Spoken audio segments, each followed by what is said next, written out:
Bonjour encore, chers étudiants. Nous sommes, je crois, avec la cinquième leçon d'herméneutique, mais nous sommes toujours avec le premier pas ou la première étape du processus de l'herméneutique. Pour vous rappeler un peu, les trois grandes étapes de l'herméneutique, d'abord, et le plus difficile, c'est de comprendre le sens originel, la compréhension originelle du passage. Quelle était la situation à laquelle Dieu a parlé et quel était le message au juste que Dieu a donné à dite situation. Nous avons parlé déjà de la considération dans ce processus, la considération de l'époque de la révélation progressive, parce que Dieu s'est révélé petit à petit. On a dit qu'il y a des choses que les hommes, pas Dieu, tout que Dieu s'est révélé, c'était correct. Mais la compréhension des hommes, parfois, n'était pas complète. On a vu quelques exemples de ça. On a vu l'importance de comprendre la situation historique. Tout que tu peux comprendre sur la situation internationale, nationale, religieuse, culturelle, géographique, tout ça, le plus que tu peux apprendre de ça va t'aider à comprendre mieux la Bible. Et ça, c'est vraiment le processus de toute la vie. Et ces choses, je sais qu'il y avait même quelques commentaires la dernière fois. Est-ce que tout ça, c'est nécessaire? Oui, c'est nécessaire, c'est important. Mais ça, je peux dire, bon, nous croîtrons en ça. Mais ce que nous allons parler aujourd'hui, c'est le contexte littéraire ou le contexte immédiat. Et ce niveau-ci n'est absolument pas négociable. Ici, il faut. Je vous dis 95%, peut-être 99% des hérésies qui existent aujourd'hui pouvaient être éliminées si les gens respectent seulement ce niveau de contexte. Quand nous parlons du contexte littéraire, c'est simplement l'idée de lire tout qui entoure le passage. Si nous parlons des livres historiques, nous parlons du récit et le récit complet.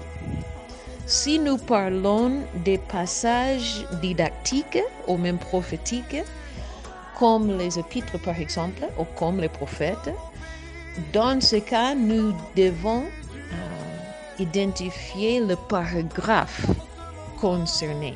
Je vais vous donner des exemples de toutes les deux. Quand je parle du récit ou l'histoire, comme j'ai expliqué dans la première leçon d'introduction, pas l'histoire dans le sens congolais, l'histoire dans le sens d'un événement réellement passé. Regardez tout le récit. Je vous donne un exemple simple. Quand j'étais à Guinée-Équatoriale, j'ai travaillé vraiment en brousse et j'ai travaillé dans les lieux vraiment non atteints. Je ne sais pas comment les gens, ils ne savaient rien de la Bible, sauf que Abraham avait 2 femmes. Et donc, si on dit quelque chose contre la polygamie, ils vont dire, mais Abraham avait 2 femmes et Dieu n'a pas eu un problème avec ça. Bon, évidemment, ils n'ont pas connu toute l'histoire. Mais ma réponse était toujours, oui, c'est vrai, Abraham, il avait plus que 2 même. Il avait plus que 2 femmes. Et regardez la suite. Quelle était la conséquence de cette situation? De la naissance, pas seulement d'Ismaël, mais même les enfants des Ketura sont devenus aussi des différentes tribus des Cananéens. Vraiment, il était père de plusieurs nations. Mais ça a vraiment compliqué l'histoire dans la suite. Donc, pour les vieux papas villageois qui ont voulu justifier leur polygamie avec le vie d'Abraham ou Salomon, ah, bon, ils n'ont pas considéré toute l'histoire. Regardez, oh, Jacob avait 2 femmes et s'est marié avec 2 sœurs. Oui, est-ce que tu as lu la lutte continuelle qu'il y avait dans la maison à cause de cette situation? C'est-à-dire, il faut considérer toute l'histoire, pas seulement une partie. Je vous donne un autre exemple qui peut-être nous touche en tant que pasteur un peu plus proche. L'histoire du roi Ézéchias et sa prière pour la guérison. Et j'ai écouté beaucoup de messages dans plusieurs pays d'ailleurs, prêcher sur les principes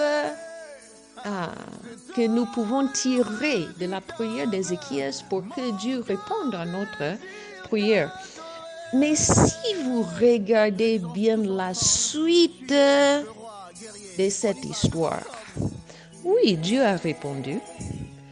Dieu a dit, ok, j'ajoute 15 ans à ta vie. Mais quelle était la suite? C'était pendant ces 15 ans, et la Bible le dit clairement, que sa relation avec Dieu se refroidit. qu'il n'a pas rendu grâce à Dieu. Il était devenu orgueilleux. Et un homme connu pour sa piété, un homme qui a vraiment pris des risques au début de son règne. Il a détruit l'idolâtrie des papas et de la grand-mère, et tout ça. Il a vraiment dirigé une grande réveil. Mais pendant ces derniers 15 ans, il s'est refroidi vis-à-vis de Dieu. C'est très possible aussi que c'était pendant ce temps que son fils Manassé s'était né. Le fils qui allait devenir le plus pire de tous les rois de Juda. Et celui qui sera, le début de la chute, je peux dire, de Juda. Donc, quand nous regardons toute l'histoire, moi, je vois que Dieu a voulu épargner Ézéchias. Et quand Dieu a répondu à Ézéchias, c'était pour éprouver son cœur. Ce qui était là n'était pas tellement bon. Oui, il s'est repenti à un certain niveau. Et quand Dieu a dit, OK, puisque tu as repenti, je ne vais pas amener la malheur pendant ton temps, il a dit, OK, c'est bien, quand même, ça ne me concerne pas. Vraiment, ça n'est pas le même Ézéchias que nous voyons au début de son règne. Donc, faites attention à toute l'histoire. Peut-être de cette histoire, nous pouvons tirer plutôt l'importance de consulter la volonté de Dieu quand nous prions, en lieu de seulement insister sur ce que nous voulons. Donc, quand je parle du récit, je ne parle pas seulement du paragraphe concerné. Dans le cas des histoires, des personnages, considérez toute l'histoire de la personne. Si c'est un passage didactique, c'est-à-dire comme ce que nous voyons dans les épîtres principalement, considérez tout le passage. Bon, un exemple simple, 1 Corinthiens, presque les chapitres sont divisés par sujet. Paul traite avec un sujet après l'autre, sauf les premiers 4 chapitres sont en bloc, ça traite avec un sujet. Mais ne tirez pas un verset sans considérer tout le passage qui traite avec ce sujet. Par exemple, quand Paul dit si c'est une offense à mon frère, je ne mangerai pas de la viande pendant que le monde existe. Et j'ai écouté des gens utiliser ça pour défendre le végétarianisme. Ce passage n'a rien à voir avec le végétarianisme. Le chapitre traite avec la question de la viande vendue dans le marché qui peut-être a été sacrifié aux idoles. Et ça, c'est le contexte. Donc, je ne vais pas entrer beaucoup en ça. Mais c'est-à-dire, quand nous allons étudier un passage, identifier le récit ou le paragraphe concerné. Si c'est un passage prophétique, s'il vous plaît, lisez tout le paragraphe. Tout le paragraphe.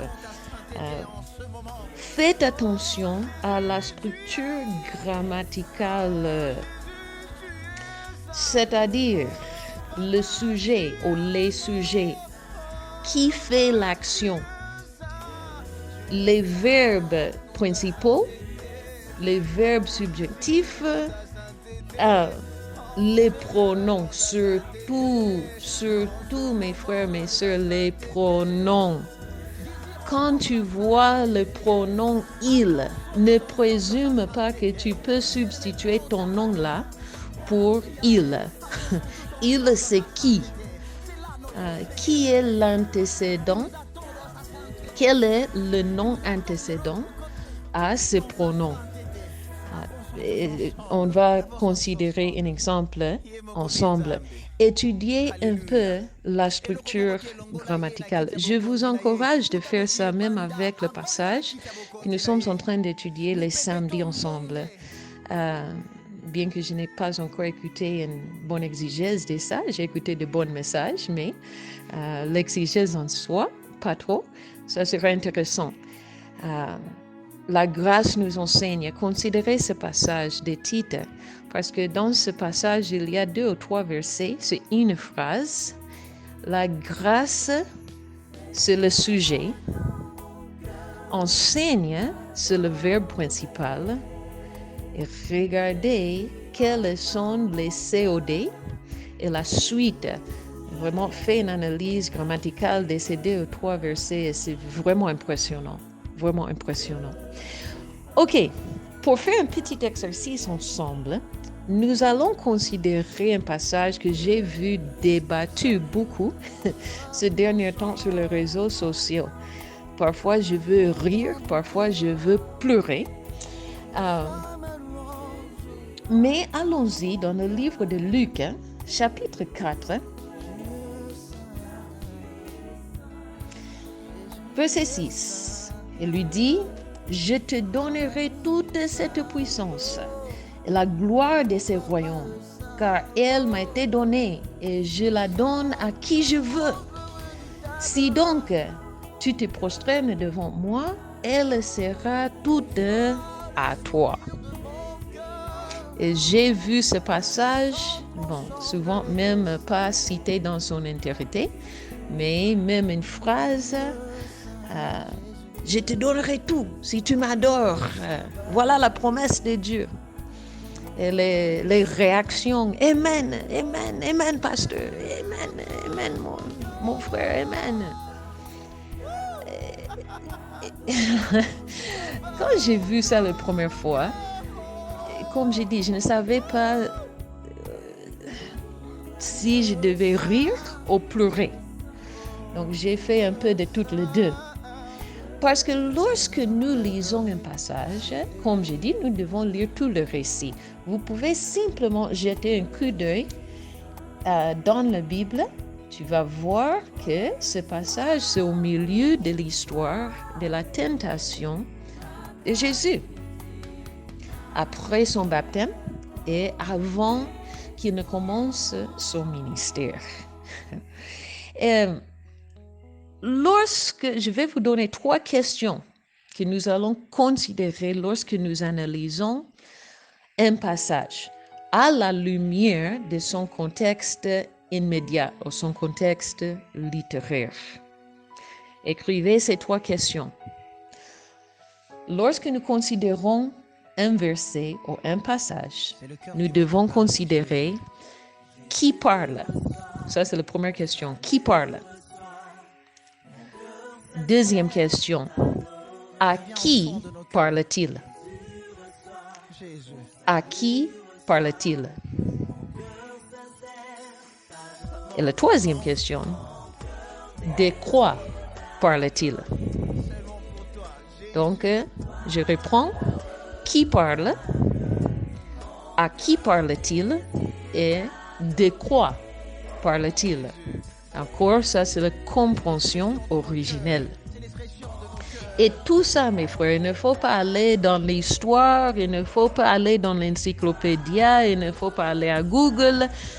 Ça doit être évident d'une lecture simple. Et justement, dans ce passage, je ne vais pas lire tout le passage depuis verset 1, mais nous pouvons répondre à toutes ces trois questions facilement, seulement en lisant à partir du verset 5. Le diable, le sujet de la phrase, l'ayant élevé. L'ayant, le fait référence à Jésus. L'ayant élevé, lui montre. Lui, c'est Jésus. Montre, c'est le verbe. Donc, c'est le diable qui montre quelque chose à Jésus. Lui montre en un instant tous les royaumes de la terre. Elle lui dit. Donc, nous pouvons déjà répondre. Qui parle? C'est le diable, n'est pas Dieu, c'est le diable. À qui parle-t-il? Il parle à Jésus. Cela n'est pas Dieu qui parle à ses enfants. Ça, c'est le diable qui parle à Jésus. Et de quoi parle-t-il? Bon, si nous faisons une étude de toute la tentation de Jésus, nous allons voir facilement. Il parle d'un chemin à la gloire qui saute la croix. Si nous voulons approfondir même plus en considérant le personnage qui parle, nous savons que Jésus lui-même a dit que le diable il est un menteur. Il est le père du mensonge. Et c'est évident parce que le diable n'est pas celui qui dépose la gloire de tous les royaumes. La Bible, c'est très clair que c'est Dieu qui élève les princes, c'est Dieu qui baisse les princes. Ce pouvoir appartient à Dieu. Mais le diable, il est un menteur. Il va dire n'importe quoi. Voilà pourquoi tout de suite, nous pouvons éliminer ce passage comme une promesse qui m'appartient. Non, c'est plutôt une tentation. C'est plutôt une tentation, n'est pas une promesse. De quoi parle-t-il? Le chemin, bon, c'est un chemin, parce qu'il n'est pas un vrai chemin. C'est un chemin qui aboutit au milieu de forêt et t'amène nulle part. Et bon, ça peut être notre principe dont nous allons parler le mercredi. Ne vous en faites pas, je vous ai promis qu'on va passer toute une leçon avec l'idée des principes et applications. Ça vient le mercredi. Mais je crois que vous avez compris l'importance d'identifier quand même le personnage qui parle. Mes frères, ça n'exige pas une grande recherche. Ça exige seulement que tu lises les versets qui précèdent, les versets qui suivent. Quand même, lisez le chapitre, lisez le récit en question. Et la plupart des erreurs, bien sûr, il y a des explications. Peut-être vous avez glané quelque chose de l'histoire de Jonas, tel comme je vous ai raconté. Bon, gloire à Dieu. Mais je crois que même les grandes lignes de Jonas, que Dieu aimait même les Nénévites, ça c'était évident d'une simple lecture de la Bible. Surtout si on lit les livres historiques qui donnent l'arrière-plan, beaucoup de l'arrière-plan. C'est très bien, ça nous aide. Mais ici, nous parlons simplement une lecture détaillée du verset qui l'entoure. Les versets qui l'entourent. Et s'il vous plaît, mes frères, arrêtez cette pratique de dire à chaque fois dans la Bible où tu vois des pronoms OK, changer ce pronom, enlever il, remplace ce pronom-là avec ton nom. Ah, non, non, non, non.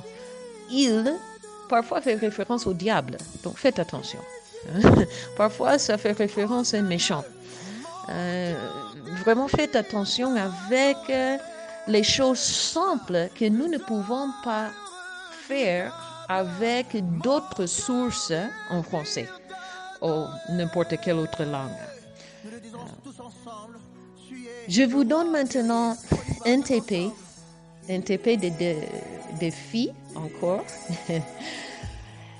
Pas dans le même sens que Jonas, parce que la réponse à ce TP, c'est dans la Bible elle-même. C'est même dans les chapitres concernés. Il ne faut pas aller trop loin. J'aimerais que vous puissiez analyser les 3 phrases suivantes. Je vous donne une référence. J'utilise Louis II, surtout avec ce premier Joël 3.10. Si tu as une autre version, ça peut être, je crois, chapitre 4, verset, je ne sais pas quoi, 7 ou quelque chose comme ça. Mais Joël 3.10, que le faible dise « Je suis fort ». Nous citons ça souvent. Le TP, c'est ceci. En analysant le contexte littéraire, répondez aux 3 questions précédentes. Les questions qu'on a parlé. Qui parle? À qui parle-t-il? Et de quoi parle-t-il? Que le faible dise « Je suis fort ». Deuxième passage, Psaume chapitre 2, verset 8. Demande-moi et je te donnerai les nations pour héritage. Demande-moi et je te donnerai les nations pour héritage. Qui parle? À qui parle-t-il? Et de quoi parle-t-il? Encore, je crois qu'une simple lecture de cette somme, en respectant la lecture normale, faites attention aux guillemets. Si ça peut vous aider, prendre une Bible comme le Semeur, je crois même Louis II utilise les guillemets, la ponctuation moderne pour vous aider à identifier qui dit quoi. Parce qu'il y a 3 différentes voix dans cette somme. Faites attention. Le 3e référence, c'est Deutéronome 28, 13. Je sais que ça va susciter beaucoup de débats. Tant mieux, allons-y. L'Éternel fera de toi la tête et non le queue. L'Éternel fera de toi la tête et non la queue. Deutéronome 28, 13. Qui parle? À qui parle-t-il? Et de quoi parle-t-il? Que Dieu bénisse vos recherches. Bonne journée.